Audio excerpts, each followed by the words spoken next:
Hello, humans! Hello, humans! Hello, humans of the world, of Minneapolis, of the Twin Cities, of Elliott Park neighborhood where, we don't need to get into that. Hello, everyone. It's me, Ellie Krug, on Ellie 2.0 radio on AM 950.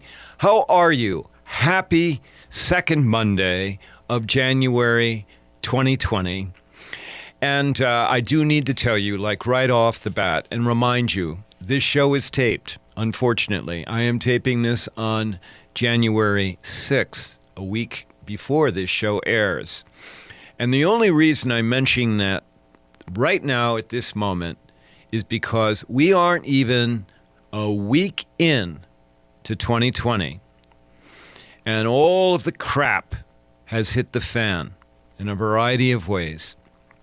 And so I don't know about you, but, you know, my ear and eyes are glued to screens to see what is going on in the world, what's going on relatively to our country and other countries. And if you're hearing frustration in my voice, it's because it does exist. And at the outset of the show, I wanted to acknowledge that. And I wanted to just let you know, I care about you. I do. I care about all of you greatly who are listening right now. And I want to assure you, okay, we will get through this. We will. We are good people. I'll come back to this at the end of the show, but I needed to just say it right off the top because there is anxiety I'm having. But I also tempered that anxiety by the knowledge and knowing that people are good, that Americans are good people, that we are resilient people, that we have the ability to get through a lot of difficult times. We do. We have done that in the past, and I believe that we will be able to continue to do that. But I just need to acknowledge that off the top. Sorry. There you go. Okay. Well, welcome to Ellie 2.0 Radio. And, you know, notwithstanding the current affairs, we have a really, really good show, including a wonderful interview with a woman named Jessica Greb out of Orchestrating Good from Racine, Wisconsin. It's a brand new nonprofit. They're helping other nonprofits to get the word out about good deeds that nonprofits are doing and individual humans are doing. You will like this show, okay? You'll like that interview a lot. But first, because I always start this show out with highlighting an idealist, either contemporary or historical. First, let me start with a young idealist by the name of Rosalie Fish. She is presently a college freshman at Iowa Central Community College in Fort Dodge, Iowa. I know exactly where that is. Remember, I am from Iowa. She's also a college athlete. Particularly, she is a runner. And to tell this story, I need to give credit to a piece on the WBUR National Public Radio website, a piece by Eilis O'Neill. That piece is dated January 3, 2020, as well as a piece in the Seattle Times by a man named Dave Trimmer. That piece by Dave was June 1st, 2019. I want to make sure that they get credit here. I've also done some of my own research on the internet about Rosalie Fish, but much of this is coming from those two pieces. First of all, I want you to picture in your mind a young woman who seems to be aerodynamically built to run. She has tight facial features, long legs, great endurance, and boy, I'll tell you, she just looks like a runner. She is an enrolled member of the Cowlitz tribe in southeast Washington state. So Rosalie is Native American. As a middle school student, she went to public school, and she joined that public school's running team. She did that in middle school, in part to stay in shape and help build a group of friends. But in 2015, so we're talking 5 years ago now, she transferred to the Muckleshoot Tribal High School. Muckleshoot. It's on a reservation south of Seattle. And unfortunately, Muckleshoot High didn't have much of a track team. It had some people doing field like shot put or or high jump, but it did not have any runners. And it turned out that Rosalie was the only runner on the Muckleshoot High School track team. This meant that she largely had to be her own coach and do her own workouts. Eventually, she got a coach, but there's a story here about this. This is the story reason I'm telling you this. And Rosalie working by herself, it worked because she became quite the runner. So much so that by her junior year, when she was running, by the end of her junior year, she was Washington State's champion in the 2-mile run. Now think about that, okay? A young woman with not many resources, not a whole lot of support, builds herself up enough to win the state 2-mile run in Washington State. That is a wonderful story, but that's not why I'm telling you about Rosalie Fish. Rather, here's why I'm telling you. While attending a basketball game in the off-season when she was at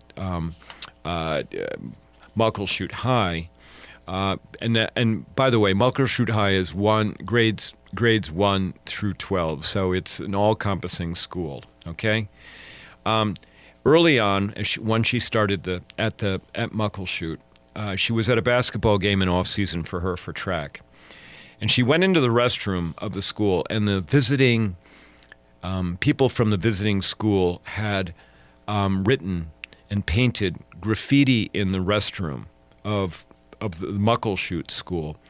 They had written horrible things in graffiti about Native Americans, including calling them Indian savages and Indian drunks. Now that experience in racism, because even Rosalie in an interview admits that she passes, so that means she can be mistaken for white color person. That experience in racism caused her to think more about how Native Americans are stereotyped and how they're marginalized in our society. And what she wanted to do, part of what drove her as a runner, was the knowledge that she had a responsibility as a role model for younger Native American people, humans. This, by the way, is partly what idealists do. They realize they have a responsibility towards the world. Now, that's not the only reason I'm telling you about Rosalie Fish. But because she wanted to be a role model, she aspired that she would be the best runner in the state of Washington. But her grit and determination didn't stop there. Not at all. You see, at last year's Boston Marathon, another Native American woman competed in that marathon in Boston. That Native American woman's name is Jordan Marie Daniel.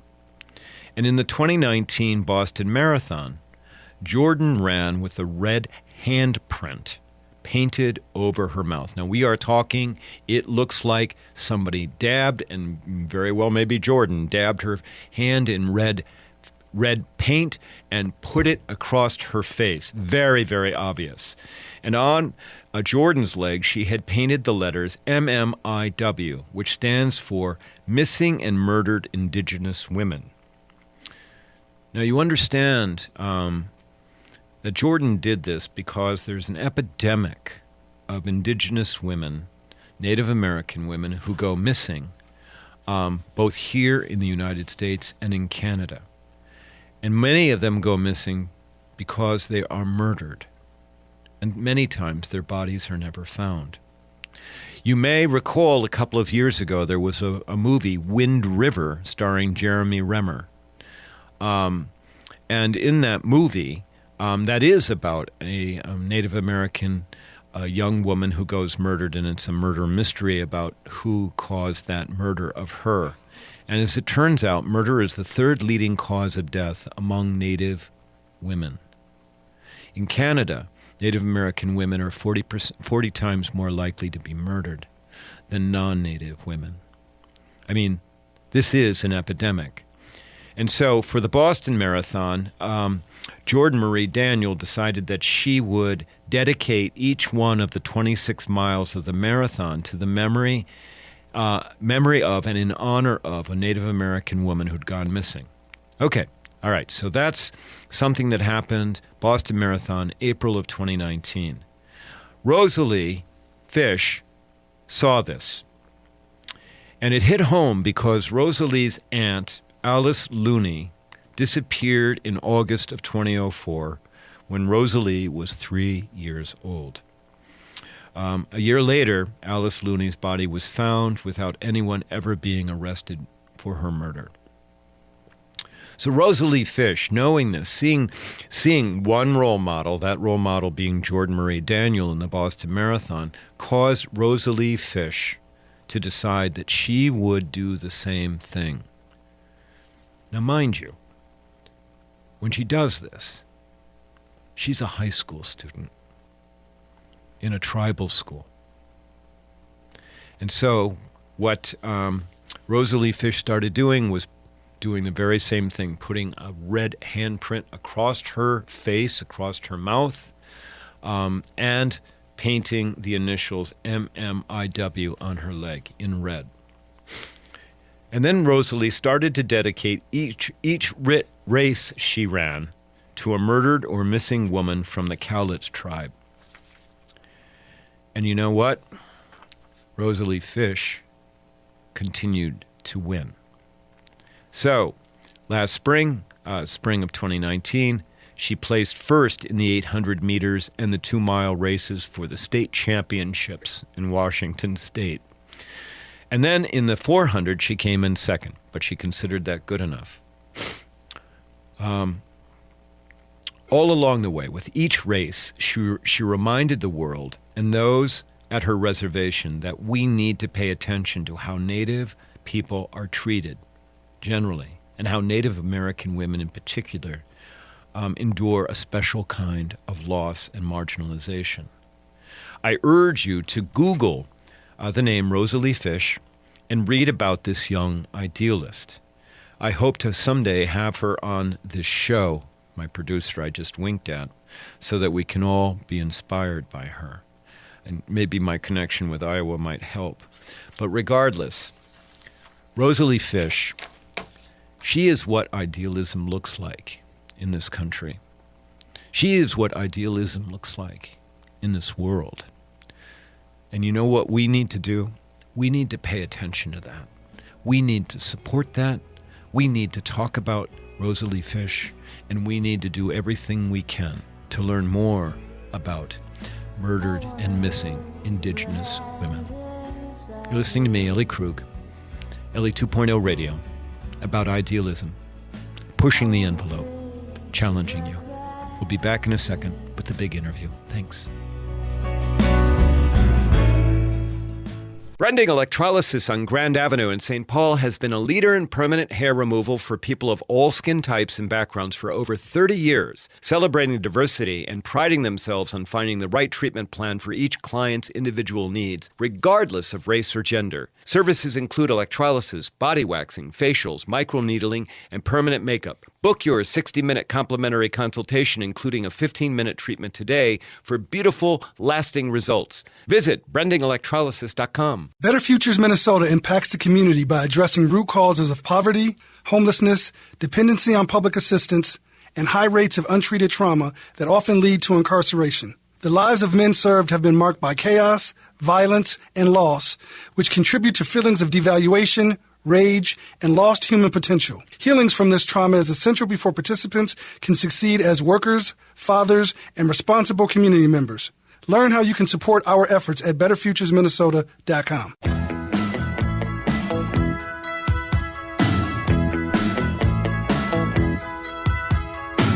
And she was lying in the grass, and she could hear the highway breathing, and she could see an And we're back on AM 950 Ellie 2.0 Radio.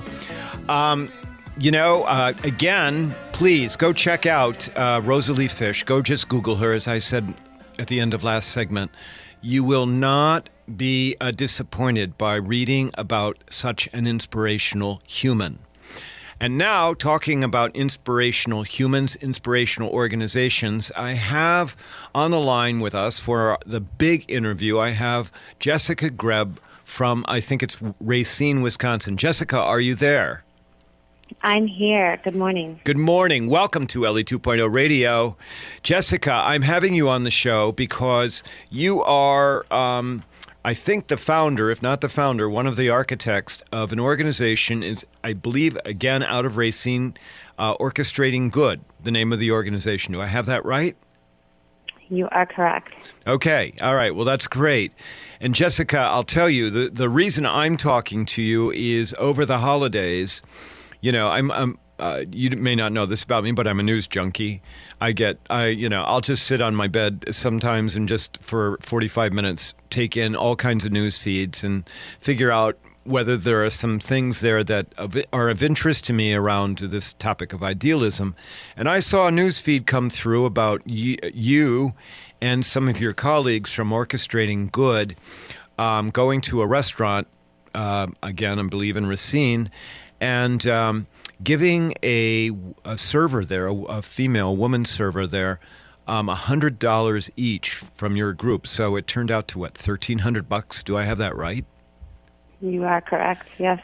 Okay. All right. So that's how you got on my radar. I'm like, whoa, this is kind of cool.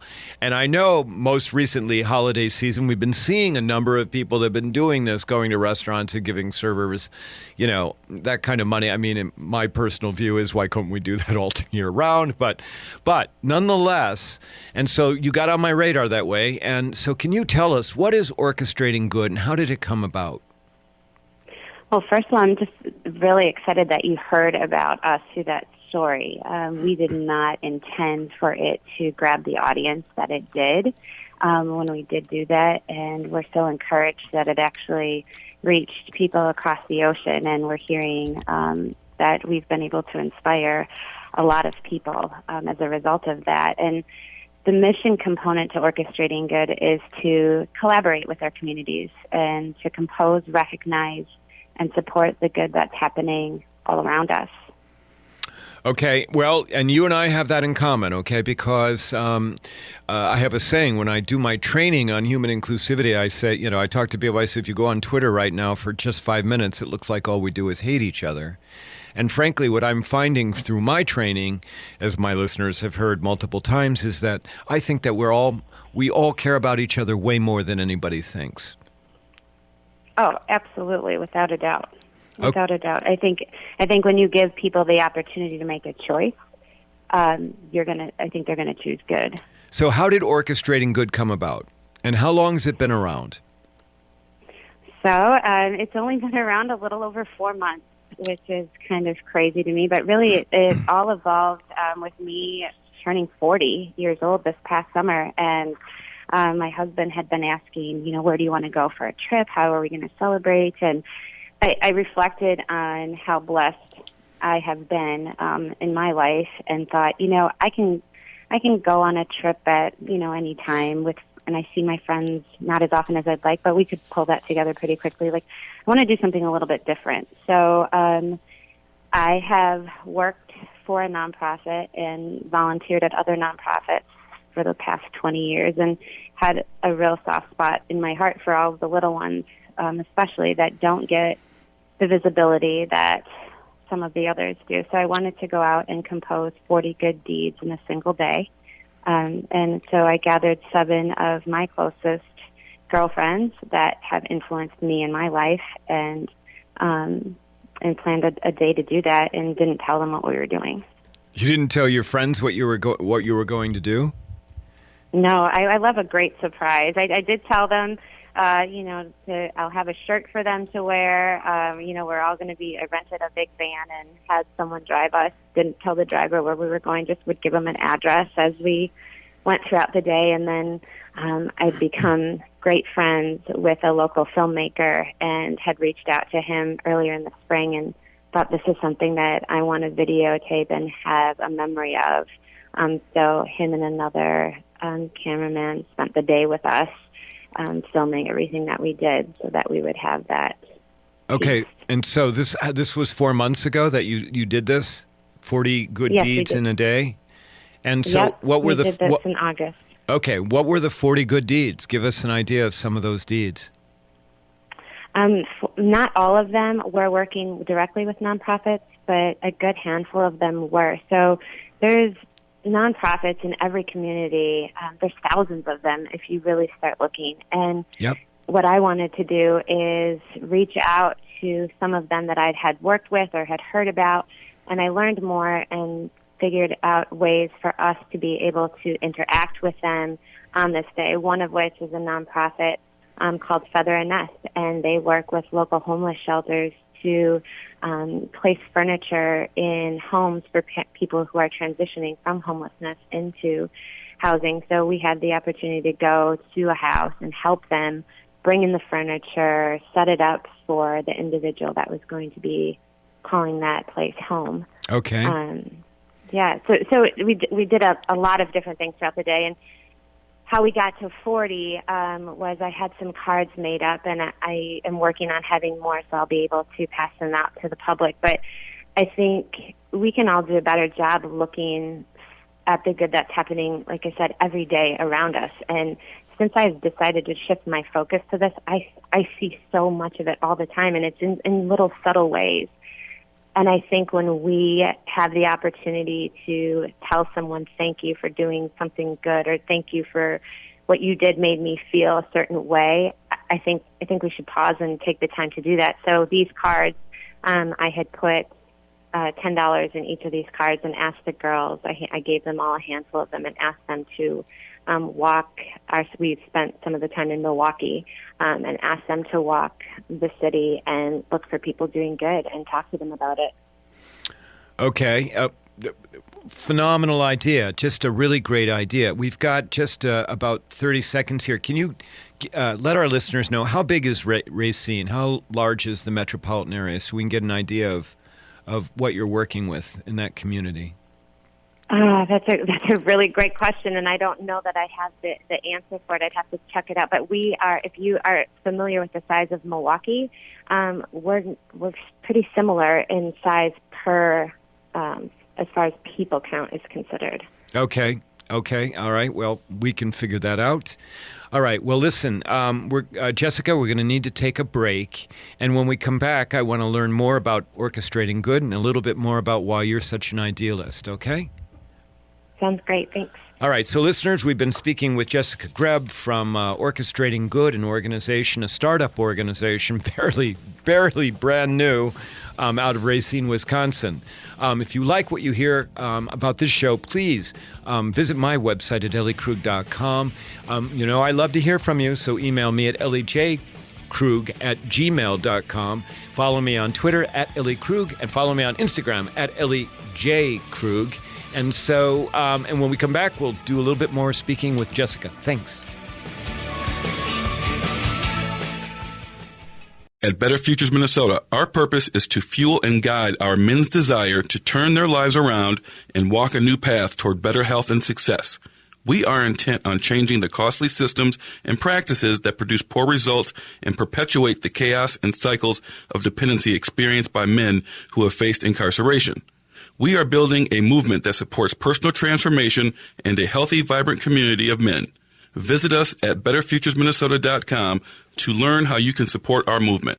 This is Ellie Krug from Ellie 2.0 Radio on Mondays from 7 to 8 a.m. Many listeners know that I founded Human Inspiration Works, LLC, which trains on human inclusivity and on how to be welcoming to diverse humans.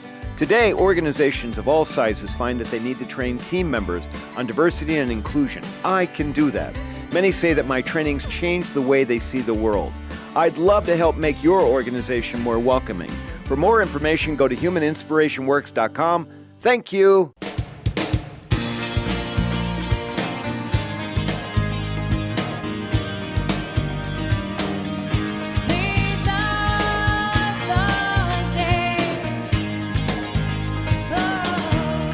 And we're back on AM 950, Ellie 2.0 Radio. Okay, we've been speaking with Jessica Greb from Racine, Wisconsin. We have that established. And she is with an organization. She is the founder and executive director of Orchestrating Good. a soon-to-be nonprofit out of Racine, Wisconsin, where Jessica and some of her colleagues in the community are going to working with nonprofits and other organizations to highlight the good in the world. I have all that correct, right, Jessica? You sure do. Okay, so give us an idea of some of you've only been around since August of 2019. Give us an idea of some of the other things that you have done, other than you're handing out your cards, with $10 in to highlight people that have done good, and then helping with setting up a house for somebody who's going into transitional living. And by the way, before we do anything further, why don't you let the audience know what your website location is so that they can go check out Orchestrating Good. So our website is orchestratinggood.org, and you can access all of our video content on there, and you can also see us on Facebook. Okay, and Facebook is the same title? Orchestrating Good. Okay, great. It is.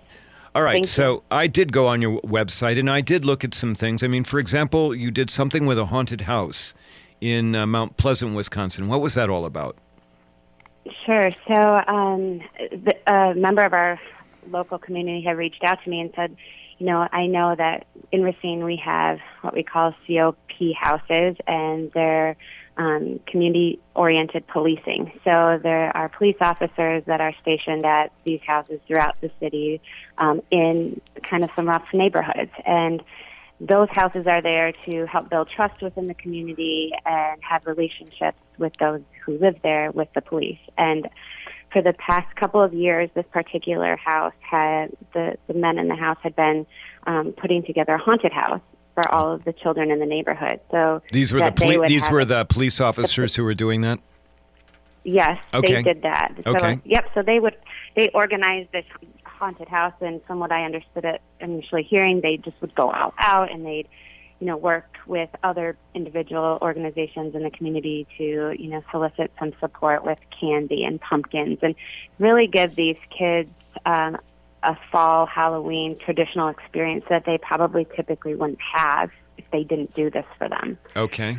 So I thought it was remarkable that these guys took it upon themselves. This isn't their day job to do this, but they just you could just tell they really care about our community. And so we wanted to. A lot of what we do is through visual storytelling, through either photograph or video, and we were able to spend some time with them that day and take some video and tell that story a little bit so that the public knew what was happening in their neighborhoods. Okay. Oh, great. Okay. And then on your website, there's another one that really grabbed me was on your website, you've got the story about what you call a sign flipper, a gentleman who stood at an intersection and would sell during different times of the day, would sell water and pop and chips to people stopped in their cars at what? Was it a traffic light or a stop sign? Yep. So he positioned himself on Martin Luther King and State Street here in Racine, and our local newspaper had run an article on him early in the summer, and a friend of mine had shared that with me a while later. And when I watched the video, can I stop you? What is the gentleman's name? Sure. His name is Edward. Okay, great. Go ahead. We'll talk about Edward. Thanks. Go ahead. Sure. So as I read the article about Edward and they had done a small video, I saw that he was transporting all of his items with a baby stroller. His coolers looked to be, not in the best of shape. And I started asking around and learning more about him. And from what I understood, it seemed like I was the last person who knew who Edward was, but everybody had wonderful things to say about him and said they stop by him frequently or take a detour just to drive past him. He's just an encouraging person, and all he's doing, and he's trying to show his boys what a hard day's work looks like for him. So I don't know his story. I don't know how he got to the place he's at. But what I do know is that he is making a lot of people smile in this community, and he's doing something good. And I think sometimes we need to meet people where they are. And it might not be what I think he should be doing, but it is. But I need to meet him where he is because he's doing a great job, and I want to encourage him to continue. So, go ahead. Yep. no. So we thought, okay, we're gonna surprise him and give him some new coolers and a cart and stock him up with some supplies, and dig a little deeper into his story and understand, why he is continuing to do this work. And so that's what we did. And you have a wonderful video of, you and your colleagues going to this gentleman, surprising him with multiple coolers. I was thinking, how does he get them all there on a daily basis now? But and food and some money and a cash box because he was using a cardboard box to store his proceeds and all that stuff. And it's a wonderful video. And I love that you are doing kind of videography and photography to document what it is that other people doing good are doing. We're a society of storytellers and listeners, and certainly we're very visual. So I think that that's very great. Well, thank you. And we feel the same way. We're inspired by what we see and what we hear and what we experience. And by not videotaping these moments or not, taking the time to document these stories and share them, I think it's just much harder to inspire and really resonate with people. And we're just our patience and our attention span is so short these days with the world just moving so quickly. So to be able to get in front of somebody with photograph or a short video to tell that story, we believe that is the way to go and the best way to get these stories out there. So you're the proponent of orchestrating good, and you've got some of your friends who are your board members. Do I have that right? Correct. Okay. And you're working on your 501c3. You're hoping that you'll have that within the next couple of months, right? I'm hoping so, yes. Okay, all right. Well, just hang in there. Okay, it'll happen. And just takes persistence with the government to get that status. Trust me, I've done a couple of nonprofits. Indeed, it does. So, patience. So we have about 3 minutes left, and I want to talk about you, Jessica. Okay, why are you an idealist? What came about in your background? It is not a given that on your 40th birthday you would decide, I'm going to pivot and do something different. So you talked a little bit about having been in the nonprofit world, but that doesn't necessarily make for idealists. Was there somebody in your life as you were growing up? Did you have some experience of kindness by another human? What made you an idealist? It is a combination of so many things when I reflect back, and I think a lot of it starts with, I had a grandmother who worked very hard, and things did not come easy, but her doors were always open to anyone that needed a place to have a meal or just have a conversation. And she didn't have a lot. Her house wasn't huge by any means, but the rooms were packed every holiday and at random times throughout the year. And so I think seeing that early on, I was encouraged to ask questions and talk with people. And then as I went throughout my life and had the opportunity to work in some corporate positions as well as nonprofit positions, I was able to see the world from both sides and how we can do a better job supporting nonprofits and how potentially nonprofits can do a better job telling their story so that they can get more support. I think, having tremendous leaders that I've worked alongside throughout my career, they are the ones that led with their heart and always put the needs of others ahead of their own. And I was fortunate to have some of those amazing people in my life support me and tell me the truth when it hurt a little, and remind me that it's important to influence rather than direct, and to focus more on people and numbers, and don't forget to have some fun while you're at it. Well, and certainly from the website, it looks like you and your colleagues are having fun, and so, that's a great thing. Have you gotten any pushback? You're doing a new idea, you're going forward. Have you gotten any pushback from anybody about this? I think that the pushback that we get, I see the challenges as opportunities, and we're still wrapping our minds around the best way to tell the stories that we're fortunate to be a part of. But It's tricky when we want to recognize good because there are people that shy away from wanting recognition because they're fearful of what others are going to think of them. And our goal is to change that mindset and for people to see recognition as inspiration. Because if we don't recognize the incredible work being done by telling these stories, how can we possibly inspire others? And the same goes for composing. If you can't see or hear about something, how do you become informed and take action? Well, Jessica, I've got to tell you, we're out of time, but I have so much enjoyed speaking to you. And I just want to tell you, from one idealist to another, keep it up, okay? Persistence is the key. And using your imagination. And it looks like you've got both of those down, you and your colleagues. So I just want to compliment you. I also want to let you know if there's anything I can do to help you, let me know, all right? We appreciate your support so much. Thank you, Ellie. All right. Well, you're welcome. So, listeners, we've been speaking to Jessica Greb from Orchestrating Good out of Racine, Wisconsin. Go to their website at orchestratinggood.org. Check them out. See if you can support them. They do take donations. When we come back from the break, I'm going to do my C block, talk a little bit about my work, and talk about what idealists do or don't do. Thanks. Better Futures Minnesota is a social enterprise which helps men achieve self-sufficiency and a better future for themselves and their communities. We need your help. By donating time or funds to our cause, you can support us and promote a healthier environment. By hiring our deconstruction crews for your next residential or commercial project and shopping or donating building materials or appliances to our reuse retail warehouse, you are supporting Better Futures Minnesota and your community.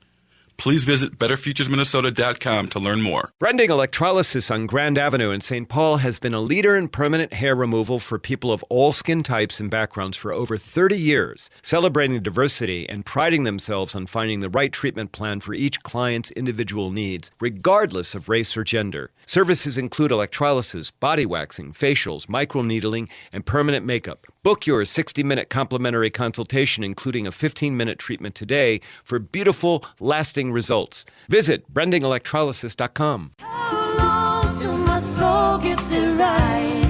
Will any human being ever reach that kind of light? I call on the resting soul of Galileo, king of night vision.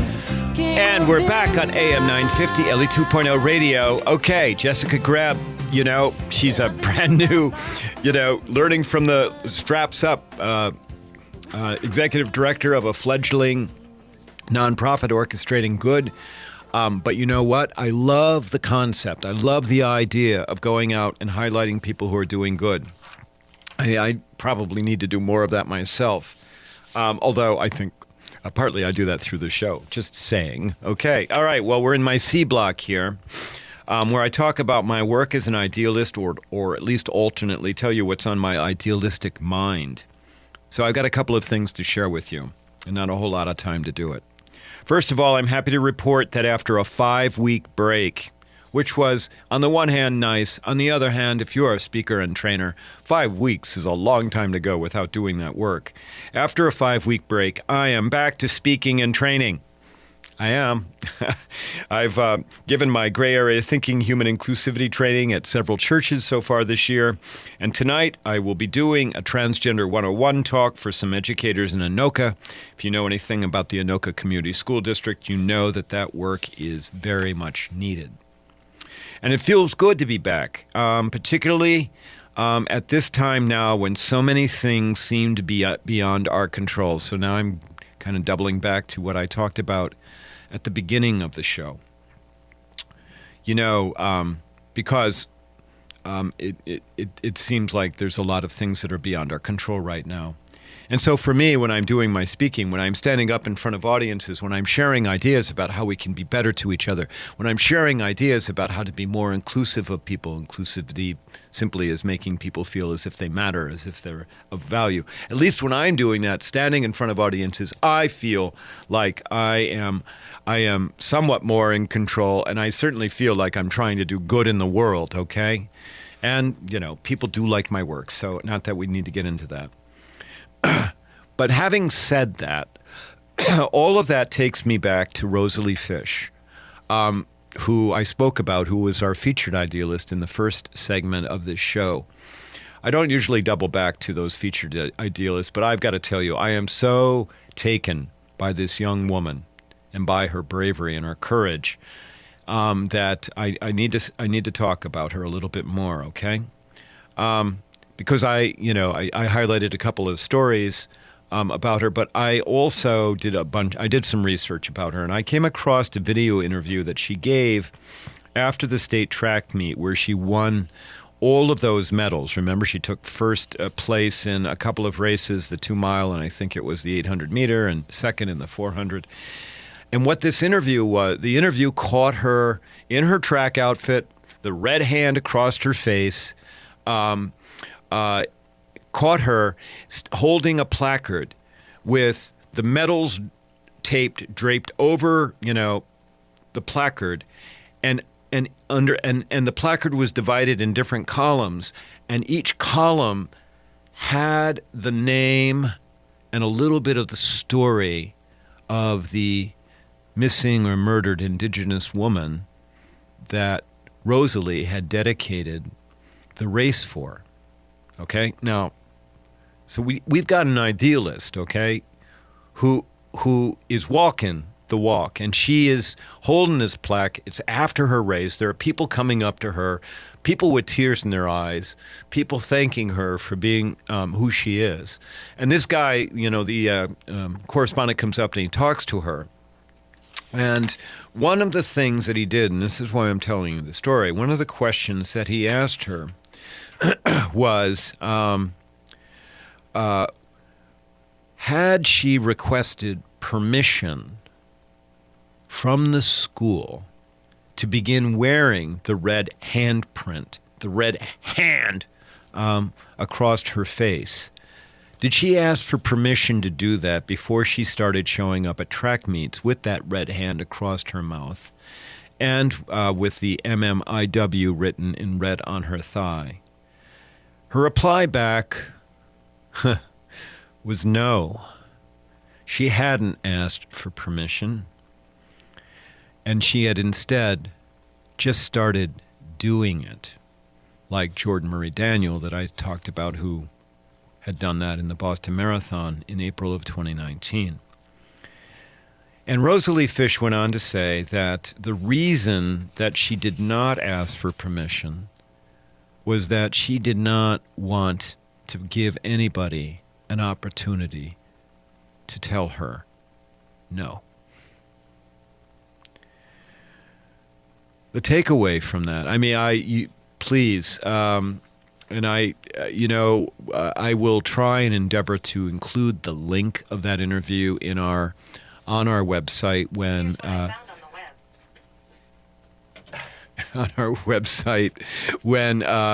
we go to when this goes to podcast. I'll try and include the link for that because I think the interview of this young woman is just phenomenal. But the reason I'm telling you about this is that idealists, true idealists, don't ask for permission. They don't. They just simply do it. And I cannot stress enough about that. I mean, I just interviewed Jessica Greb from Orchestrating Good. She didn't ask anybody's permission to go and start this organization. In fact, you heard the story about her saying, I brought my girlfriends along on my 40th birthday. I just told them we're going to do something special about 40 good deeds in one day. I mean, she didn't even tell them that she was doing that. That was her plan. She didn't ask for their permission. She just said, we're going to go do this. And that's the thing about idealists, we do not ask for permission. We just come forward and we do that. Now, why am I talking about this? Why did I highlight about this? I do this because here we go.